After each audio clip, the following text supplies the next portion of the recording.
আমাকে তো আসলে কথা বলার জন্য এখানে ডাকে না, কথা বলার জন্য আমাকে এখানে দাওয়াত দেয়নি। আপনারাও বলতেন, আমিও বলতেন। তো দাওয়াত দেওয়া হয়েছে একটু এখানে, যেহেতু একটা মসজিদের উদ্যোগে আয়োজন করা হয়েছে, সেই মসজিদের কোনো সহযোগিতা বা দান অনুদানের একটা বিষয় আছে। তো যাই হোক, আল্লাহর রহমতে আমি মানে আমরা এখানে অতীতেও দান করেছি এই মসজিদে, ভবিষ্যতে ইনশাল্লাহ করবো। সরকারি অনুদান, যেটা সরকারি অনুদান দেওয়া হবে, কিন্তু সমস্যা হলো যে সরকারি দান অনুদানে কিন্তু আসলে একটা মসজিদ চলে না। একটা মসজিদ বলে, একটা ধর্মীয় প্রতিষ্ঠান বলে, সরকারি দান অনুদানে কিন্তু সেটা চলতে পারে না। সেখানে স্থানীয় লোকজনের সহযোগিতাই সবচেয়ে গুরুত্বপূর্ণ। তা আমাদের একটু, আমরা মুসলমান হিসাবে আমরা নিজেদেরকে যত মানে বড় মুসলমানই দাবি করি না কেন, এখনকার যুগে আমরা এমন একটা যুগে আসছি যে আমরা আল্লাহর রাস্তায় ব্যয় করার চেয়ে নিজের প্রয়োজনে ব্যয় করাটাকে অনেক বেশি মাহাত্ম্যপূর্ণ মনে করি, অনেক বেশি প্রয়োজনীয় মনে করি। নিজের প্রয়োজনে ব্যয় করতে হবে, নিজের পরিবার পরিজন, নিজের ব্যক্তিগত প্রয়োজন, সকল প্রয়োজনে ব্যয় করতে হবে, এটাতে কোনো সন্দেহ নাই। কিন্তু এর সাথে সাথে যদি আমরা আল্লাহর রাস্তায় ব্যয় করি আমার সাধ্যের সর্বোচ্চটুকু, তাহলে কিন্তু সেটা আমার ইহকাল পরকাল দুই কালে উপকার হয়। এটা আমরা আসলে জানি ঠিকই, কিন্তু মন থেকে মানতে পারি না। কারণ অনেকেই বলবেন যে হ্যাঁ বাবা, আমি তো খুব খুব মানে দুই একজন বাদে প্রত্যেকেই মসজিদে দান করে, কিন্তু দানের পরিমাণটা কত, এটা একটু গুরুত্বপূর্ণ। আমরা প্রত্যেকেই দান করি, মসজিদে বা আল্লাহ রাস্তায় দান করি, দানের পরিমাণটা কতটুকু, এটা খুব গুরুত্বপূর্ণ। কারণ আমরা দান করি হলো 50 টাকা, 100 টাকা, 200, 500, 1000 দেওয়ার পরে আমরা আসলে মানে উপরে ওঠা আমাদের জন্য কঠিন হয়ে যায়। যে ব্যক্তি আছেন, এমন অনেক ব্যক্তি আছেন নিজের এবং পরিবার পরিজনের জন্য হাজার হাজার টাকা খরচ। এই যে এই গ্রামে আসলাম আমি, আপনার এখানে যতগুলো লোক আছেন তার চেয়ে কয়েক গুণ লোক এই গ্রামের ভিতরে আছেন এই মুহূর্তে, আছেন কিনা? আচ্ছা, প্রত্যেকটা বাড়িতে অসংখ্য আত্মীয় স্বজন আছে, আছে নাকি? আচ্ছা, এই যে আত্মীয় স্বজন আছে, তাদের আত্মীয়তা করতে কোনো নিষেধ নাই। আত্মীয়তা অবশ্যই খুব ভালো একটা জিনিস, এবং আত্মীয়তার যে দায়িত্ব এটা পালন করাও, এটা আমাদের মানে আমাদের ধর্মেও এটাকে অত্যন্ত গুরুত্ব দেওয়া হয়েছে। কিন্তু আমরা দেখেন, আমি যদি একটু চিন্তা করি, আমরা প্রত্যেকটা বাড়িতে আমাদের আত্মীয় স্বজনকে খাওয়ানোর জন্য 5, 7, 10 হাজার টাকা সবাই খরচ করছি, করি নাই?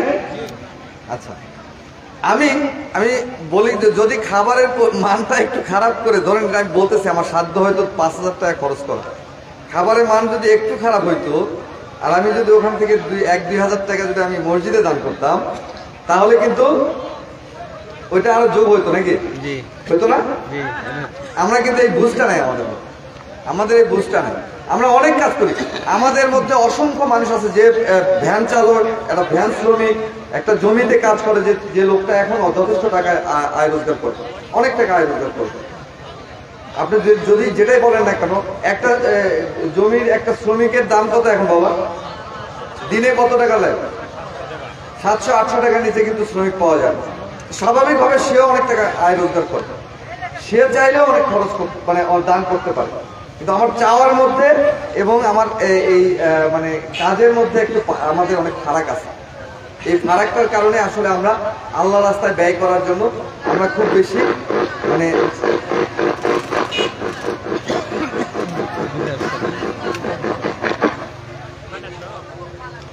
কারেন্ট আসছে মনে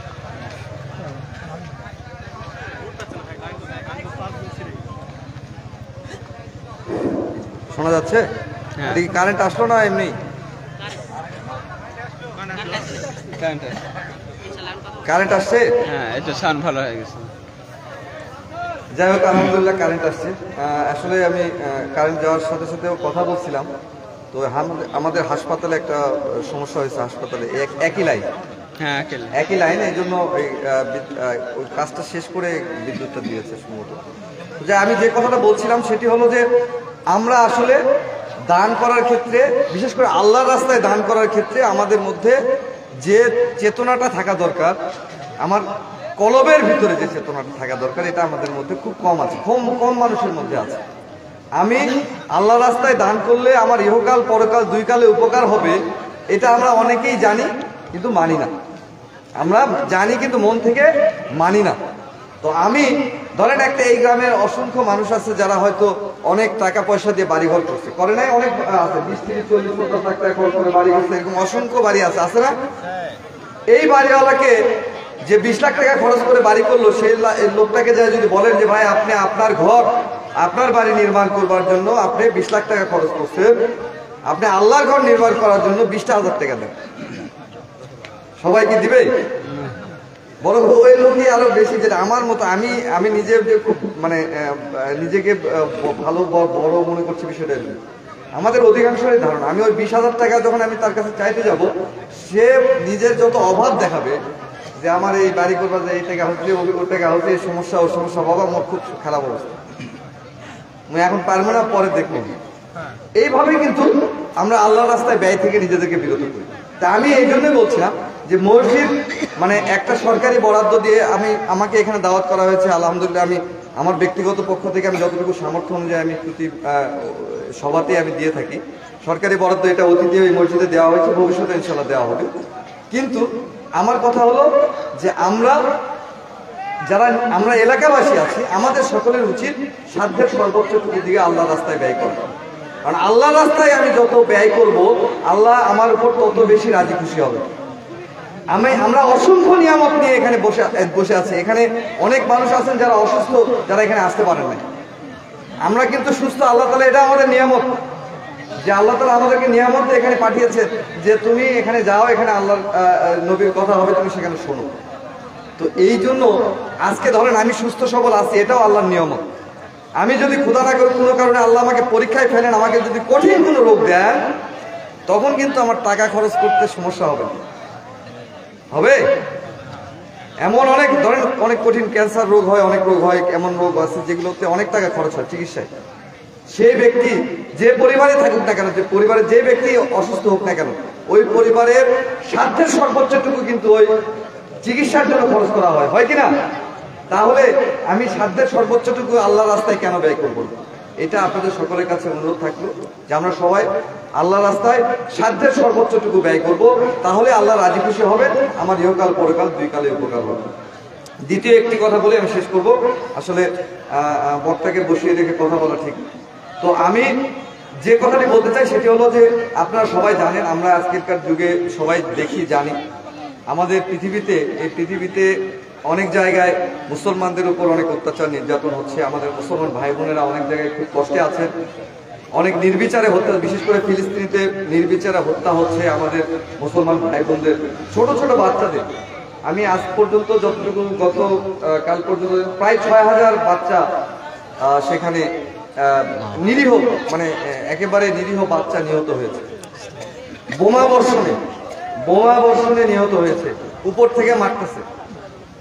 ইসরায়েল আর আমেরিকা মিলে উপর থেকে বোমা বর্ষণ করছে, এবং সেই বোমা বর্ষণের কারণে আমাদের ছোট ছোট বাচ্চারা, মায়েরা, ভাইয়েরা অনেকে নিহত হয়েছে, প্রায় 14,000-এর বেশি এখন পর্যন্ত নিহত হয়েছে।